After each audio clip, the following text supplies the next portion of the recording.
Hey everybody, just doing some errands, and I thought I'd share a story with you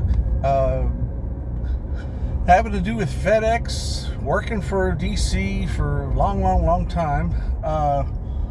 Then moved on to CrossGen, where all the work was done in-house, which was pretty cool. You know, you didn't have to sit and wait for the FedEx truck to show up. But then after it collapsed, I went back to freelancing, first for DC, and then I did some Marvel stuff. And we had a real short driveway in front of a garage, and we had two dogs. We have two dogs now, but our first dog showed up in 1996. He was just lost, and we brought him in, and just a stray, and he turned out to be a great dog. Then I just had a whim to go to I can't think of it, the dog pound, and I picked up another dog, both poodles. I'm hypoallergenic, and the other one, we called him Wallace, and it was Wallace and Gromit.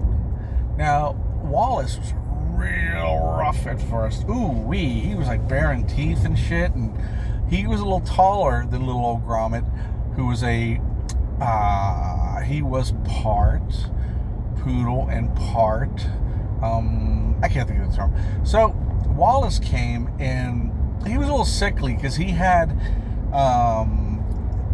treatments for worms and such that were so intense that it came close to killing him, and thankfully he got through it, but his fur was a little bit thin. And so anyway, what does this have to do with comic books? Well, the FedEx man, which is why we always got pages, he would stop in front of the house, and we were usually good about keeping the dogs in the house, but Wallace bolted out there, got on the steps of the FedEx box, jumped inside, probably scared the living shit out of the guy. We were scared the living shit out of us. And Wallace was so friendly and sweet to him that from there on, when the FedEx